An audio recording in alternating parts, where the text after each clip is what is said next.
The eyes may be the window to the soul, but the hands are the windows to the intent. Hi everyone, this is John with today's active self-protection lesson out of the Dominican Republic. Shows us an escalating conflict here that goes all the way from verbal to deadly and teaches us some important lessons about verbal judo and why it's so important, about awareness and why you got to pay attention to your hands.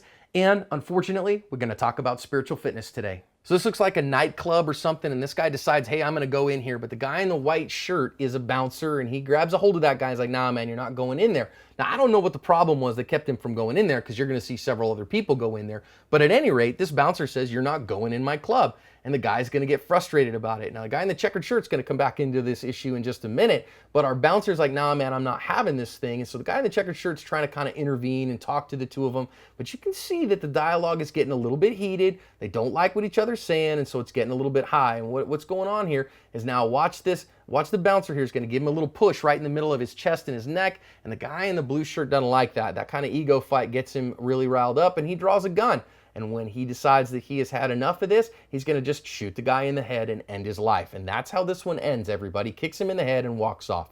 We got to go back and learn some lessons out of this one. As always, there are 8 lessons on our website. Let's talk about some of them here. First one's verbal judo. You know, when you're in that kind of position where you have authority and you got to keep people out, first thing you do is you ask. And then the second thing you do is you tell. And then finally, you make someone do what you need them to do. But knowing verbal judo, going and reading that book, taking some class on the gentle art of persuasion to get people to do what you need them to do without riling them up is an incredibly important skill. So yeah, he needed to necessarily stop this guy from coming in, but then knowing how to use that verbal judo to de-escalate the conflict, to keep it from escalating into what it does here is incredibly important. Hey man, I got it. I got to keep you out of here. You got to listen to me and do what you got or whatever. Now again, you're not always in charge of that. This is a 2-player game right now, but to be able to, put your hands up and say, hey man, I don't want any problems. Let's not escalate this or whatever is important. And the guy in the checkered shirt's trying, I think, to kind of defuse the situation as well. But one of the big problems that we're going to have here is when the bouncer decides to, get a little bit of ego here and assert his authority. And he does that by kind of poking him in the top of his chest there, or